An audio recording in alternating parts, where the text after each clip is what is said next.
Kristin Arseneau is an epic agent with Smith& Associates in the Tampa Bay market, Florida. Kristen, welcome to the podcast. Thank you so much. I'm excited to be here. Great to have you. I've been really excited to connect with um, an agent or two in the Tampa Bay market. So this is great. I really appreciate your time and taking time out of your busy schedule to join the podcast. Tampa has been one of the most dynamic markets over the last really forever, but especially over the last 5 or 6 years.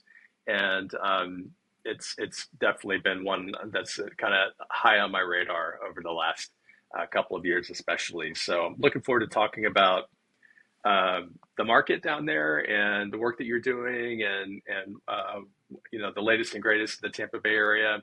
But also, Kristen, you and I spoke last week over the phone, and you have such a cool story.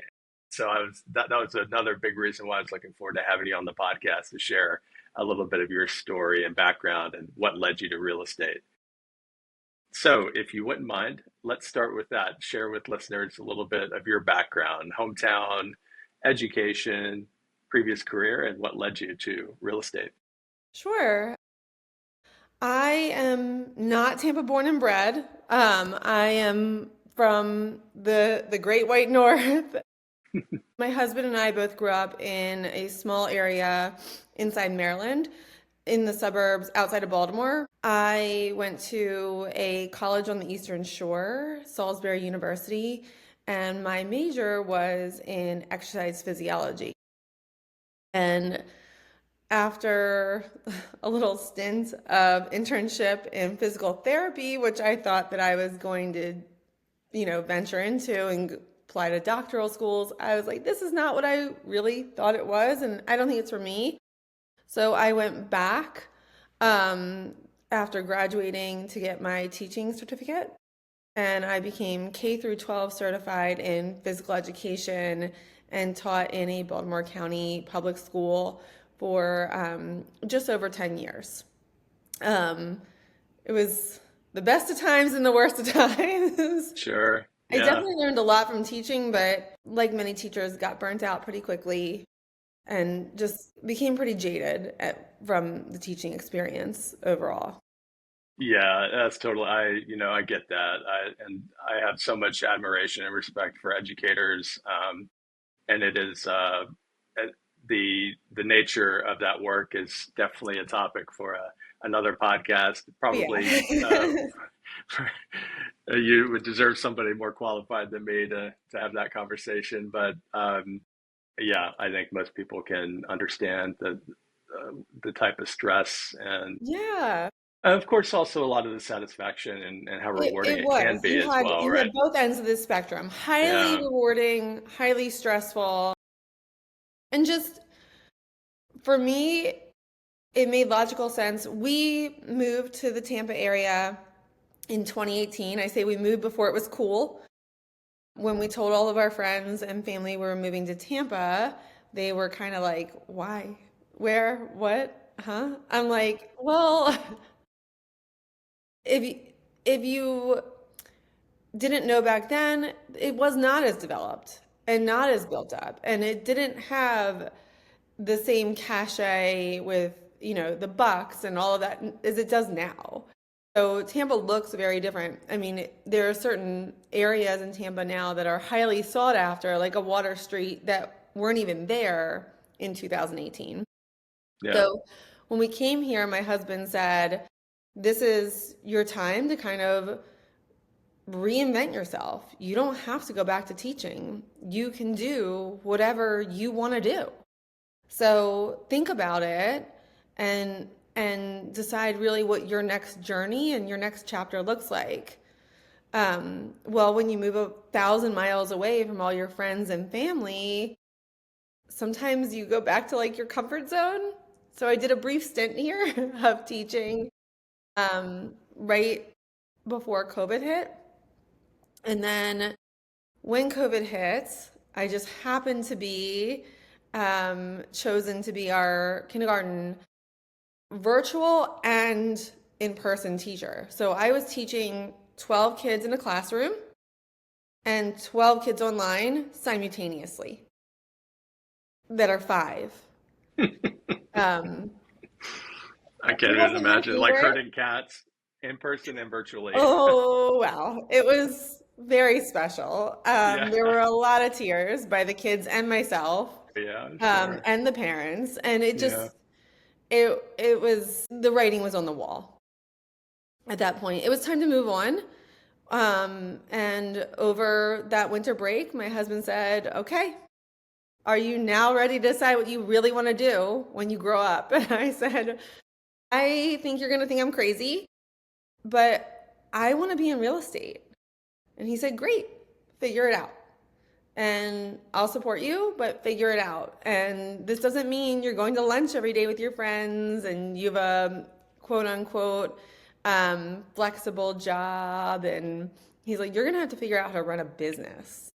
And that Hmm. was probably the best advice that I ever got was from the start. My husband said, "I'll support you, but I want you to think of it as a business, and it's your own business." And I did not understand that at the time. I thought I worked for Berkshire Hathaway, but what you don't realize is you work for yourself Yeah. and you're just under an umbrella. So it was a very interesting start. And obviously, this was 2021 when the market was on fire, especially in a southern state, especially in Florida, where we were open and nowhere else was. So very quickly jumped into the wildfire. Had no clue what I was doing.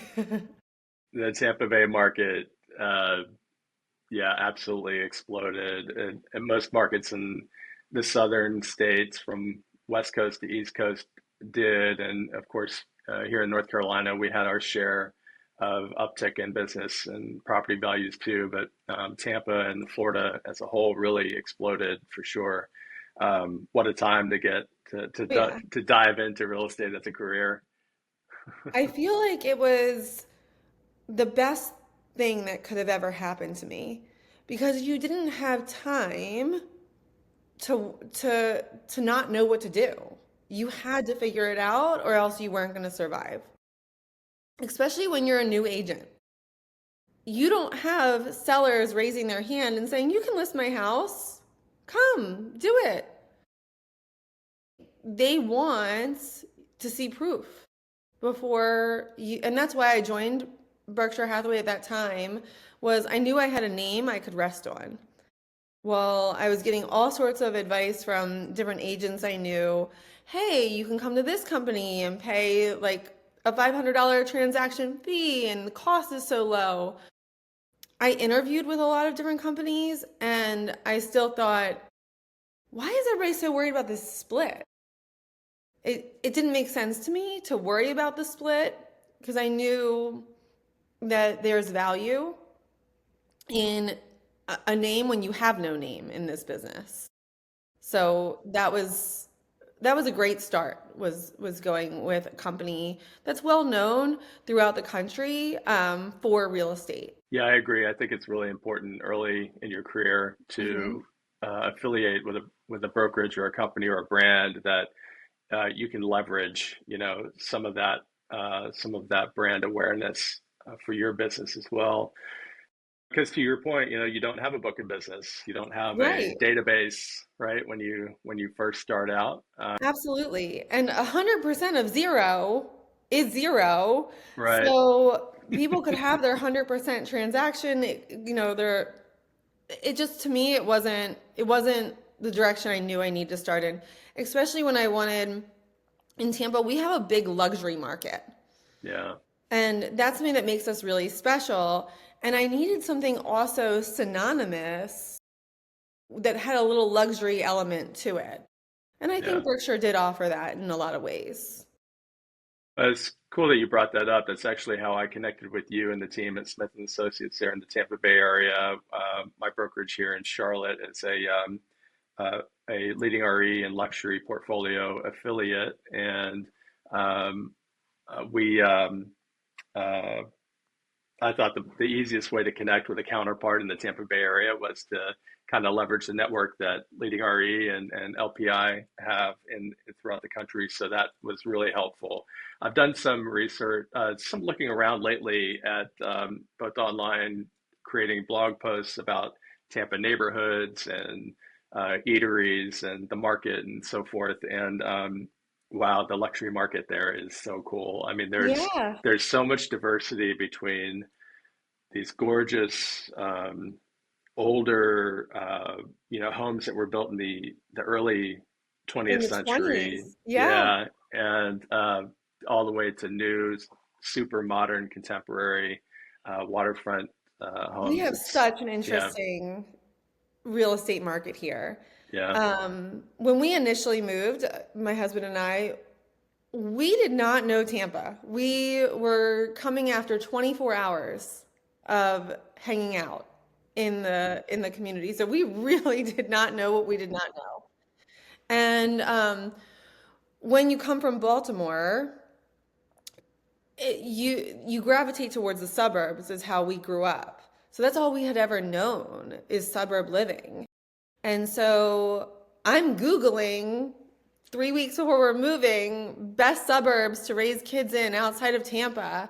And I put in everything outside of Tampa. And, I didn't know that a city could be so clean and so friendly and family friendly.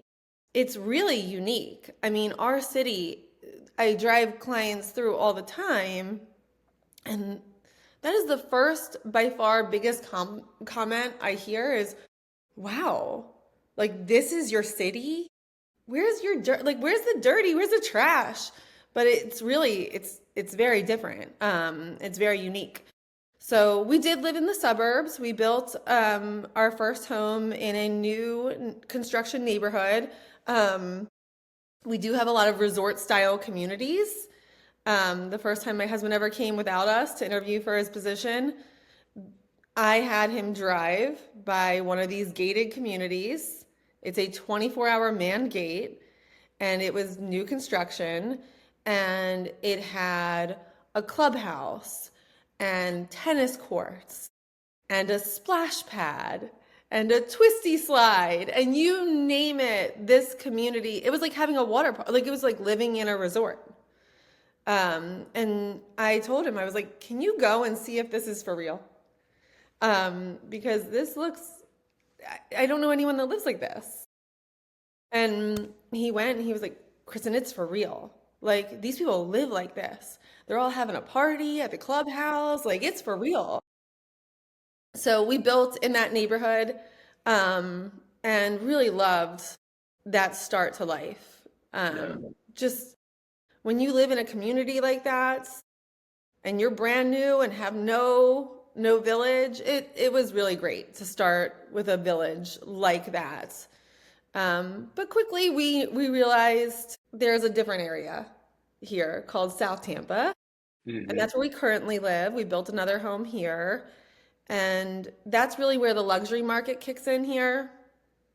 And it's very close to downtown and very close to amazing shopping and dining. Very, very different than anything we had experienced in our lives or, our grown up lives, even. So that's kind of where the luxury market hits. We have different neighborhoods, all in this South Tampa kind of, we call it the bubble. Hmm. And it has A-rated schools. It has amazing shopping and dining. Beautiful. I mean, most of South Tampa connects to Bayshore Boulevard, the longest continuous sidewalk in America, and it's surrounded by water. And it's just, it's a whole, you can watch cruise ships go out and airplanes fly in. And it's just a very unique way of life here. It's a peninsula on a peninsula. Yeah, South Tampa came up in my research as well when I was researching the best luxury neighborhoods in Tampa. Yes, It basically, South Tampa reigns supreme when it comes to the it really variety and does. the amenities. Davis Island, Yes. or is that what they're called? Davis Island. So Davis Islands is a part of South Tampa. Yeah. It is where Tampa General Hospital is actually located off that Davis Islands exit.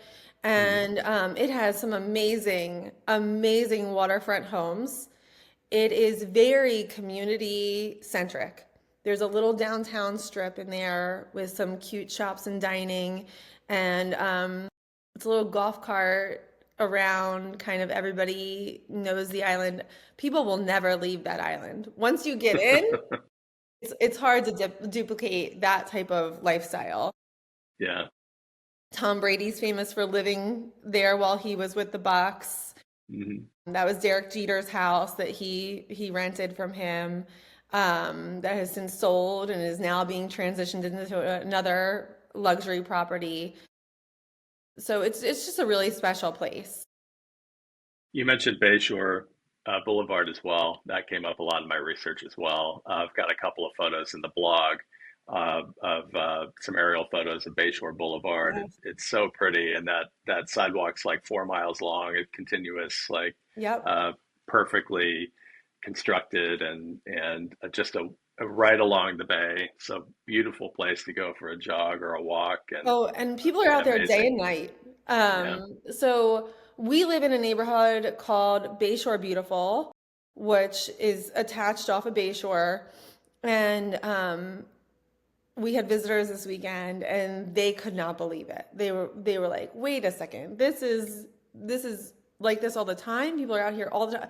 And like, don't come to Tampa if you don't want to walk or jog or be into Yeah. fitness because it'll make you feel bad. Like people are Right. out there all the time. But there are times where I mean, I drive my daughter to school down Bayshore every day and I stop and look and I can't believe this is my commute. Like it's really that special. Yeah, Bayshore looks beautiful.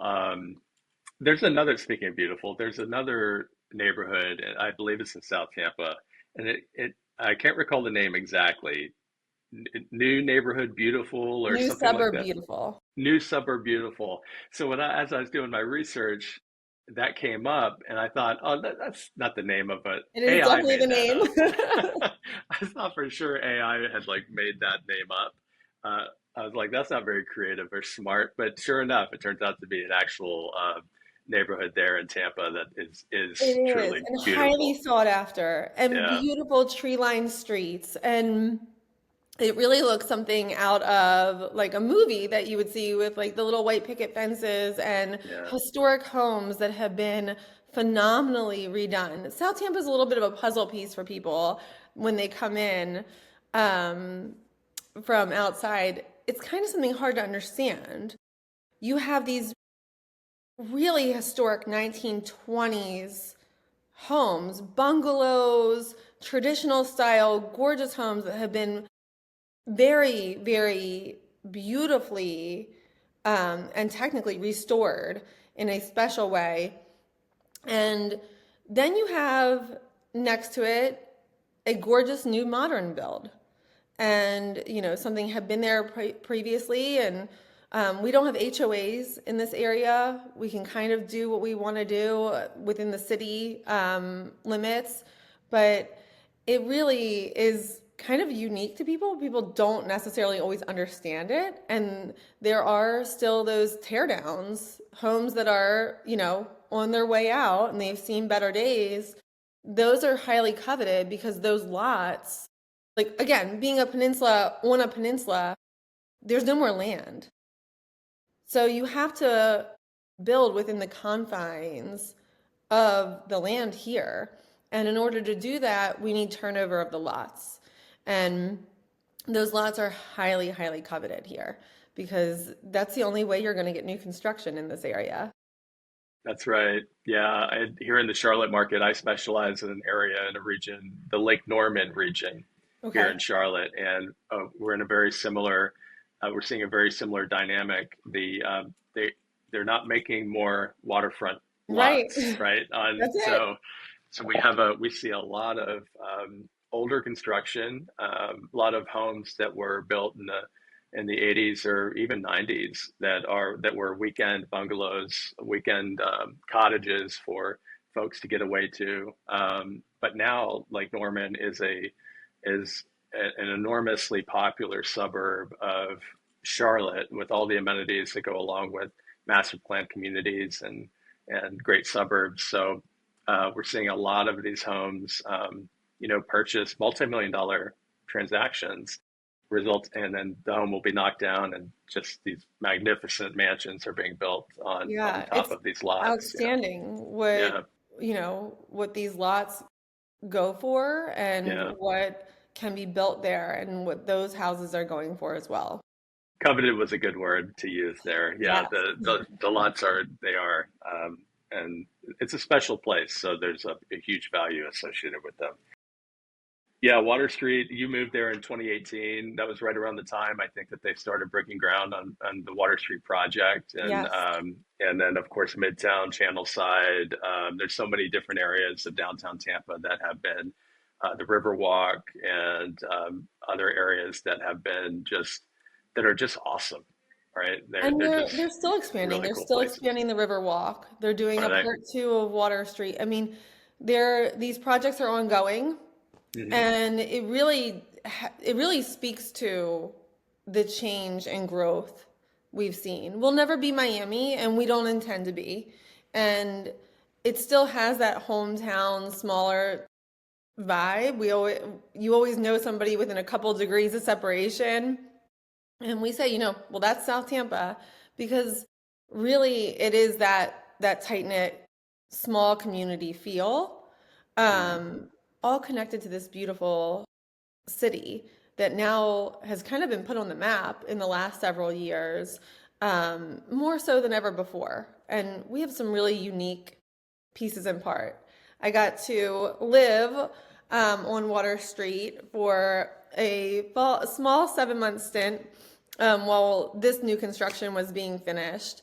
And it was cool. It was a very different dynamic of lifestyle. I think I would have loved it a little bit more pre-kids Yeah, sure. when I was younger. But man, these 20-year-olds, they are living the life. I don't know how they're doing it, but they are really enjoying walking to some of our most amazing restaurants and being, with a picturesque water background and watching cruise ships sail away. It's a really unique life for, especially we see a lot of University of Tampa students come and stay once they've come from other places.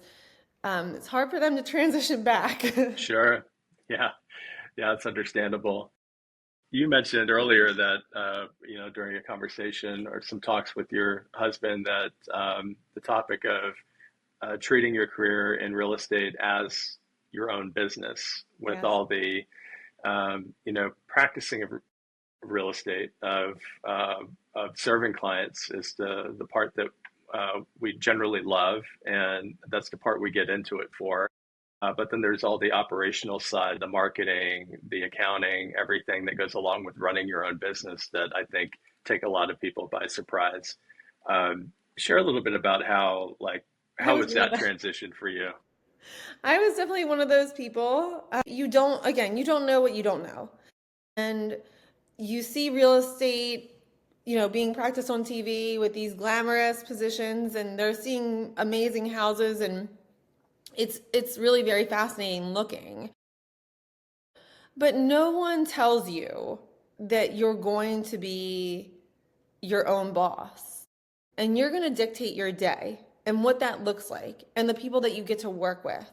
And so when I first got in, I took my classes online and I did them early in the morning before everybody would wake up or late at night after everybody would go to bed. And I just went at my own pace and really dug into the material. And that material is helpful, but it doesn't tell you how to run your business. It's completely, I mean, it tells you how to not get sued, Right. but it doesn't tell you how to run the business side. And where are you getting your clients? And what do you do once you get into escrow? And how to follow up and how to deal with the people side of it. This is a highly emotional business. people are making their biggest purchases that they'll ever make in their lives, some of them, and they've saved for years. And, it needs to be treated with a level of humanity and understanding and empathy as well. So I decided from the very start that my days would be very structured. I was not going to be what we call at Smith an on-accident agent, which is kind of like you bump into somebody and then you wind up, connecting with them on a transaction. I wound up following a process where I thought, if I don't, well, it was 2021, it was extremely busy, and I thought, if I don't get some systems in place, I'm going to drown. And the first thing I did was connect with people on social media. That was a huge piece. Joined every mom's group I could join. I joined every real estate focus group I could join. I joined every Florida focus group, anything that could get me talking to people. That was kind of where I launched. And really decided that conversations, consistent follow-up, and really being present for a person was going to make for a really good transaction. And then those people that I had gained their trust, they were going to be invaluable for accelerating my career. So I did a lot of repeat business, referral business, and that really helped in the beginning. I was pretty much a buyer's agent my entire first year. I think I did one listing. I loved working with buyers, especially during that time. It was hard when you're going to see a property that's been live for 5 hours and it's already got 6 offers. How are you going to look your clients in the face and tell them, well, we're one of 25 offers. We better make this good. So really spent a lot of time educating myself on how to make an offer stand out, not just go super over ask and, give them your firstborn child. And so other ways, other terms that would have been attractive. I spent a lot of time calling agents and connecting them. And I think that was the biggest key to my success. Every time we saw a house my client loved and thought they were going to put an offer on, I called the agent. I made a connection to them. I spent a while talking to them, asked them what their clients, what their dream offer looked like. And for some of them, what agents weren't calling and finding out was they needed a certain close date. They needed a certain amount of time after to remain in the property. They needed different things that were not always the highest. But some of my offers won because I called and found out what was really needed. And I think that that's what some of the agents really lacked. They just were so used to it being such a fast market at that time. They were just writing offers and sending them and writing offers and sending them. And they weren't even connecting the dots at all. Taking that little bit extra time and effort to connect with that listing agent and gather a little bit more information for your client so you can craft a really compelling Yeah. offer, right? Made so such a big difference in that Huge. year. Yeah. Huge. The more I would work with certain people, the more they would then, if I had a client that wanted a different house that they were listing, they would say, "Oh, I want to work with you. So I'm going to present this in a light that my client understands that you'll get the job done." And I was brand new.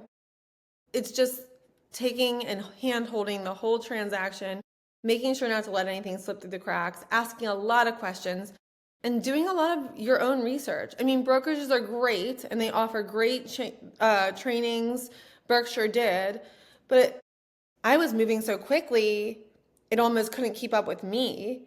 So I had to go out and find it on my own.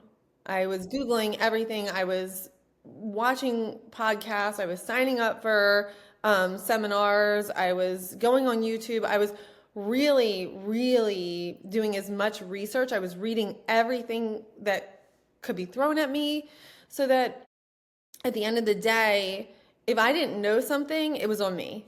And that's kind of how this business is. If you don't know, it's your business at the end of the day.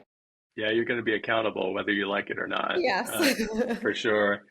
Well, you're with Smith and Associates now, Yes. who really have such a large part of the luxury market. They're a brand that's well known there in Tampa and other parts of Florida for being very a very highly effective with luxury listings. Are you? I know you're still serving buyers as well, but is your business more 50-50 now? Yeah, it's definitely, and actually this year it's been a little bit more listing heavy, to be Yeah. honest.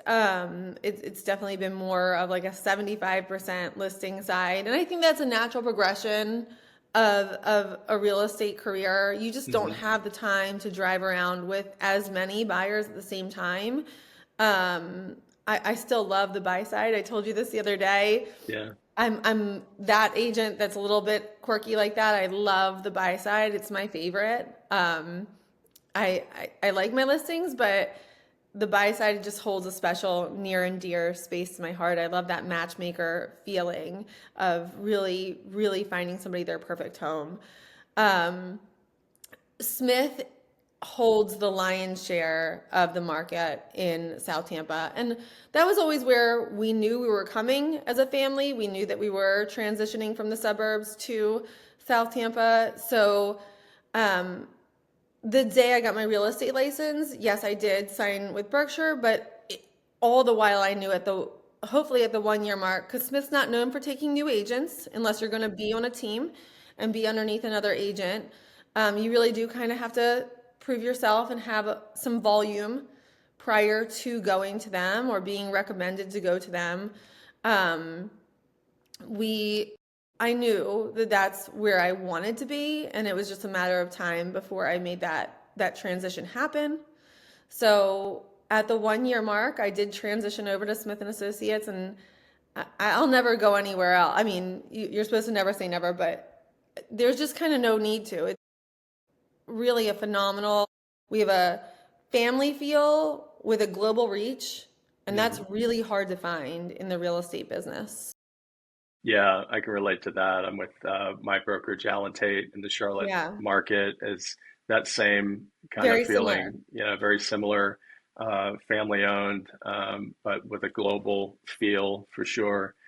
Um, Before I let you go, there's one thing that we talked about during our conversation on the phone, and then again today before we hit record, and that was something that's been very impactful and influential and so helpful to growing your career, and that is the Ninja program. Share a little bit about how that has influenced your success. So Smith and Associates is a very strong believer in the Ninja program. So when I went there, I was introduced to the Ninja Selling book, podcast, and every year Smith holds its very own installation, and um, we have Ninja installations once a year, usually in January. Kind of kicks off the year, and it's all you can decide to be a ninja or not. But when you saw the success and the groundwork that these ninja agents were having, it was kind of undeniable.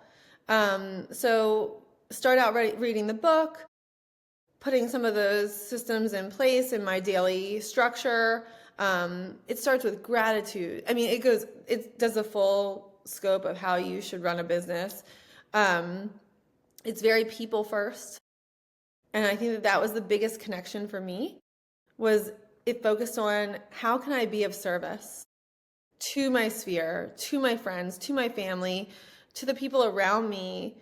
And that service will naturally breed business.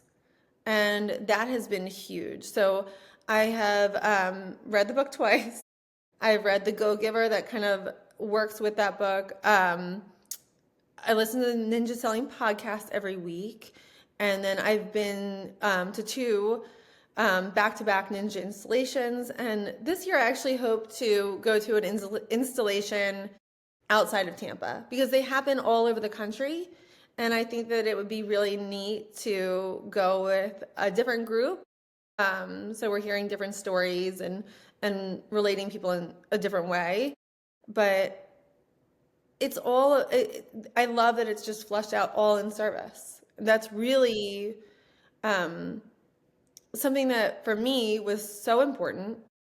I never wanted to come off salesy. I never wanted that reputation of, a skeezy real estate agent and, oh, she's just trying to sell me something. And I think once people talk to me and understand, no, this is something I'm truly passionate about, and really I just want to help. Um, it's funny, I had people call me driving up from Boca a few weeks back, and they were trying to do it on their own.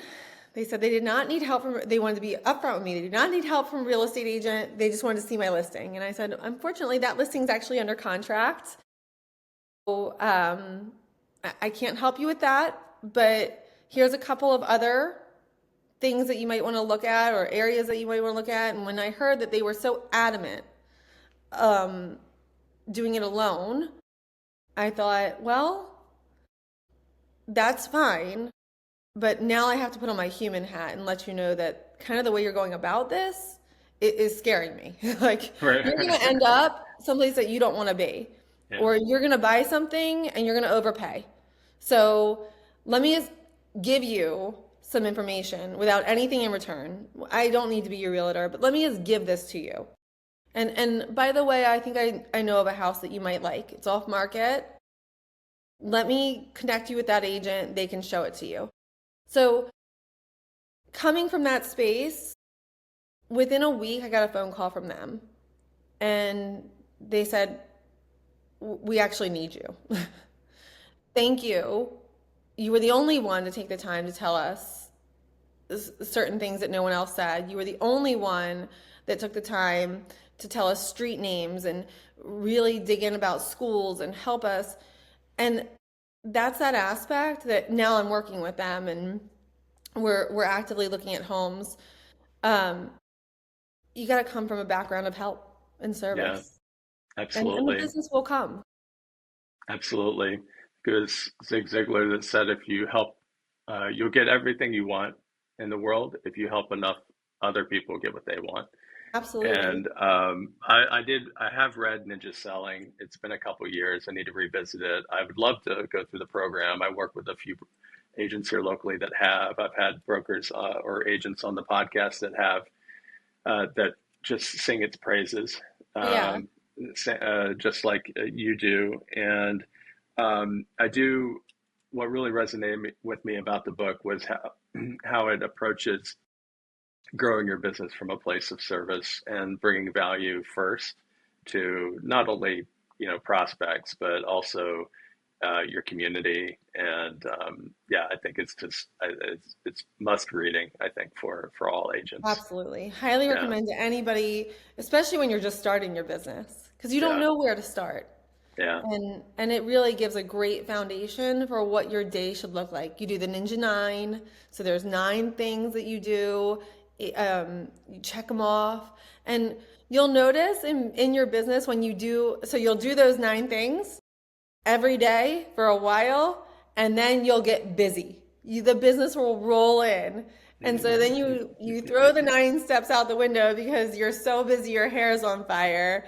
And then you look around and go, wait a second, I'm I'm not busy again. So that's my goal this year has been really focused on how to not ride the roller coaster yeah. and how to keep those systems rolling even when I am busy, because it's so foundational and important. And you can just see the transition in your business when you're really dialed in to those aspects.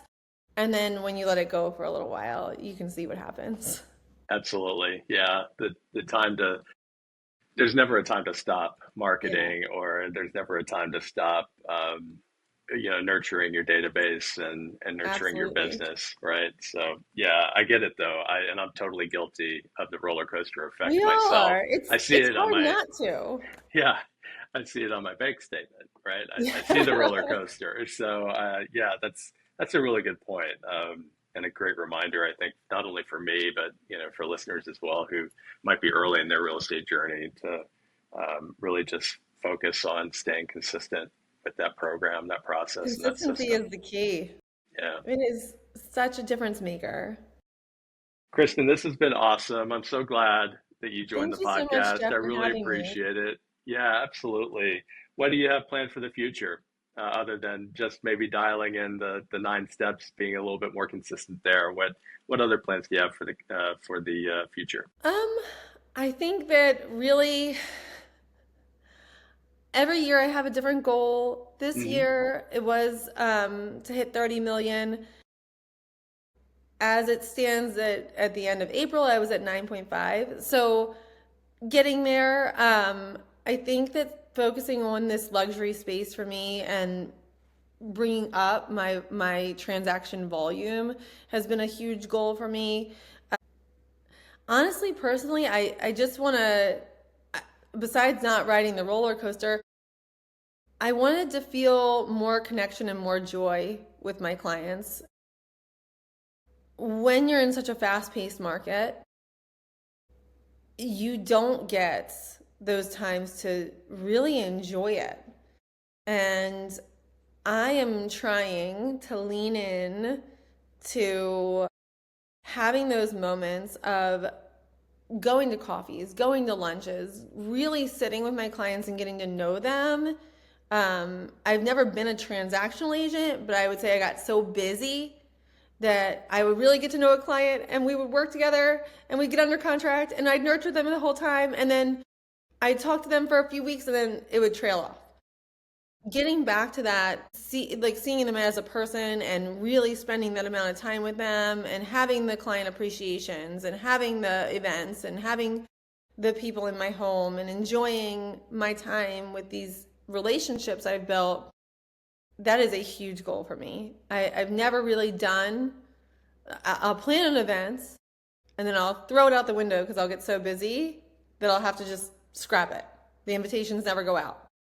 I planned an entire event in January, down to having a face painter and everything. Contracted all the food, all the catering, and I had to cancel it because I never could send out the invitation because I was so hair on fire busy that it wasn't going to happen. And I was so disappointed in myself that I let things unravel that quickly. Really, I got to have a big client appreciation event. My clients deserve it this year. And I've got to just work on my connections. I get it. It's hard to do, especially when you're busy, It and yeah, is. I get it. Yeah, but I love that you brought that up as a goal for this year and beyond as well, to really to connect a little bit more deeply with your clients and build those friendships, really, Yes. right? Yeah, I love that. That's something I can relate to. And you brought up your goal for 2025. In sales volume. And Hmm. I forgot to mention that your first year you did how much? I did just under 15 million my first year. That's Again, it amazing. was a fast-paced market. Well, still, And fast usually paced I or hover not. around 20 ever since. Wow. So that's a really comfortable space for me, and Yeah. I'm trying to grow that. So um, get out of my comfort zone just a little bit. Well, you're doing amazing work, and you're what I would consider highly successful. Thank you. And I know that we're our own toughest critics, I think I sometimes. know, it's hard. But that's amazing. 15 million in the rookie year. That's rookie of the year territory, It where was. I It come earned me from. Rookie of the Year at Berkshire and at Smith because Nice. so it was really great. That makes sense. That's awesome. Well, Kristen, again, this has been great. How can listeners, if they want to connect with an agent in Tampa, how can they connect with you and learn more about you? So my name is Kristin Arseneau. My number is 443-243-4738. I still have a Maryland number, but I will answer 24/7. I probably shouldn't say that, but I do. And then I'm on the Smith and Associates website. You can connect to me with Find an Agent and put in Arseneau and I'll pop right up.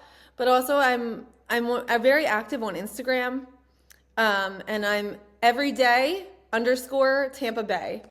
So Nice. try I and like it. try and get some local Tampa Bay content out there too. So if you ever want to learn more about just the Tampa area in general, I'm happy to help you with that content. Perfect. And I have some blog content coming out soon that I'll need images for, so I might just link to your Instagram. Yes. I'll find some good images in your Instagram feed, and we'll just link to them in the blog post. Um, Kristen, again, this has been awesome. I'll have the link to your website on Smith and Associates in the description for this episode. Thank you. Also, the link to your Instagram account and your phone number, of course, as well. And yeah, I get it. We shouldn't be 24/7, but we are. And I'm reminded of that every morning Yeah. almost when I get a text at 6:20 a.m. from a client. Yep. Can I look at this house today? I'm not going to wait till 9 to respond. I just, Right. It's a good it's just, feeling. It's a yeah, good yeah, feeling that people want to connect with you. absolutely.